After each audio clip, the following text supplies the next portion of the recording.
Joined here by Bobbi Stricker on Wisconsin.golf after the final round of the first stage of her first ever LPGA Tour Q-School.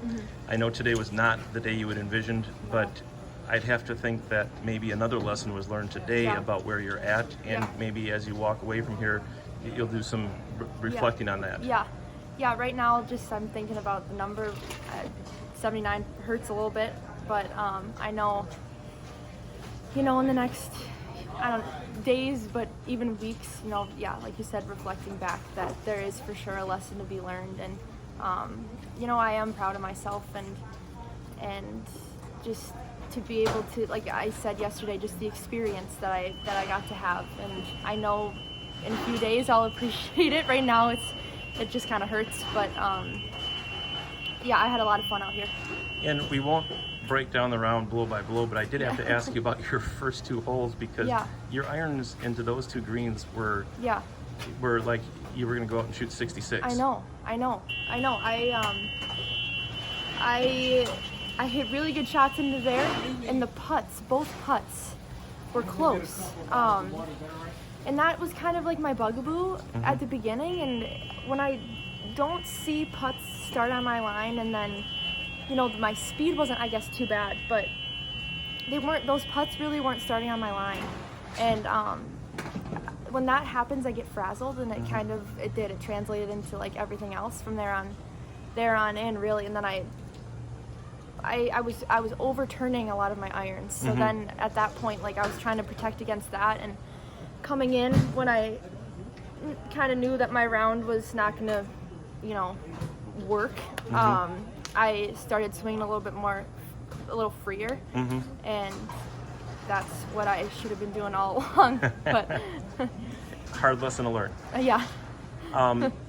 So let's start with takeaways from the week then, as a whole. I mean, what will be the biggest thing that you learned here this week about you and about trying to play at the professional level? Yeah, I think that I'm on the right track, which is cool. I really like it. I like competing.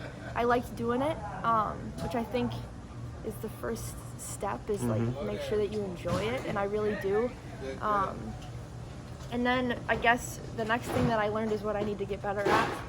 I need to get better at a lot of things, but I also did, not being at the short game, not being where really I needed to be, or like specifically my bunker play, for it not being like super good, I hung in there, which is also really encouraging. So yeah, I'm excited to get back home to work at it. So if we were to have a checklist of three things that you want to get better at between now and the next time you try this, what would those three things be? You're saying short game or bunker play? Or a combination of the two? Short game and bunker play. Yeah, short game as a whole, really. The chipping, just getting it closer, and I think I know all the shots. The elevation shots, the drive and let them run kind of shots. It's just like repetition and doing them. Getting more consistent at that, and my irons, just again getting more consistent at those. I hit some really nice iron shots, but my dad and I were talking about it. My swing is really malleable, and it changes a lot, which can be really good because it can go to good, and then like today I couldn't really find it, so it's in there, which is cool. I saw it a few times, and it's cool to hear my dad, who obviously watched every shot, it's cool to hear him say it's in there, and I know it is. It's just I guess just getting a little bit more consistent. How about arm strength, leg strength, overall strength compared to the girls that you played with? Did you feel that I'm sure a few of them were a year or two down the road from where you are right now? Is that something, I know that you're obviously working out, but I mean, do you have to up that? I'm not saying you have to go Bryson on everybody, but I mean, what is that part of the puzzle too? I'm in a strength program that I've been doing for like a year, I guess now, since COVID, last summer, and I'll probably just continue with that. I hit it out there, I was either right next to or not too far off from, I played with a girl that has been playing on WAPT stuff, so she's been graduated for like a year and a half-ish. So, and when she got it, when she hit one, she was past me, but I wasn't too far, so that is encouraging. But no, just probably just stick to what I'm doing. And then your dad told me that one of the conversations in the cart was your absence of experience in 72-hole events. This might have been the first one. Yeah, it was. The first 4-rounder, yeah. Yeah. And then as Mark was saying, on top of the practice rounds. On top of the practice rounds, yeah. Yes. Yeah, my body is really beat up. I was telling him in the cart. Through school, I struggled with a wrist thing, and my I don't know what happened to my back the last 2 days, but I think it was the bed that I was sleeping on, and I like to sleep on my shoulder, so I'm beat up. So I got to figure that out, because I'm hoping to have a lot more of these 4-rounders in my future, and yeah, that's one thing that I'm gonna go home and try to figure out why I get so sore and tight. But as you look ahead, you got your 54-hole conditional status. You got your 72-hole conditional status. I would think, Tess said that she got 4 starts on conditional. Yeah. Each of the 2 years that she's been out there. Yeah. Is that a start for you? Is that something that you'll take and run with? For sure. I'm so excited about it. Yeah. I really wanted to get something so I could play a few of those out there.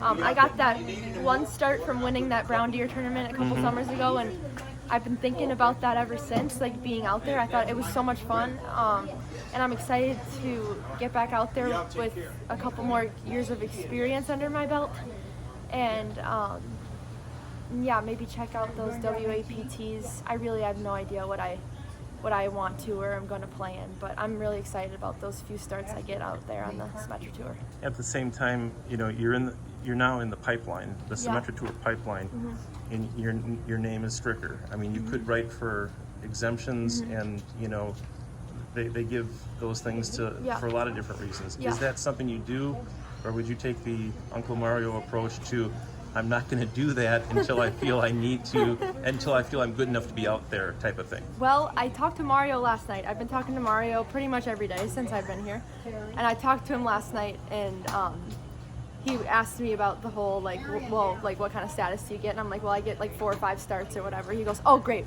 We'll wear the writing the exemptions out like nothing. So he's going to help me do that, he said. So that's interesting that you say that.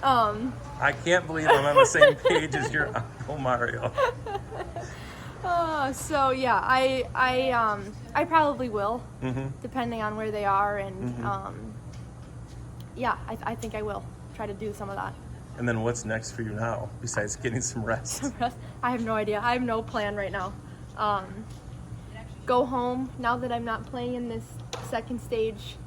Yeah, try to see what we're probably going to go down to Florida in the winter, and I know there's mini tour stuff down there in the winter time. So right now I'm going to the Solheim Cup actually in a few weekends. I leave on the 31st. I'm going and doing a social media internship. Really? So I get to go there. Obviously not playing, but right. Yeah, gonna see what that's all about. I'm really excited to see that. So I guess that's my next plan. It'll give you a taste of the Ryder Cup. It'll give me a taste of the Ryder Cup, yeah. You must. Yep. That must. And your job. Yeah, that's right. Yeah. You can carry one of these around. Yeah. But that's got to be a thrill of a lifetime. I mean, and especially the buzz that's in women's golf right now coming out of the Olympics, that's going to be a wonderful experience. I know. I'm really excited. I was thinking about it actually yesterday, and because it's kind of coming up. I leave the 31st, and I've never been to a Ryder Cup and a President's Cup, but I know I have been told that it's this very, very similar hype, which I'm super excited to see, and only been to 1 or 2 LPGA events, so to see that up close, to kind of see what I'm working towards too, a little bit of a motivation. Absolutely. Yeah. Well, wonderful job this week, Bobbi. Get some rest, and I can't wait to see you down the road. Thank you.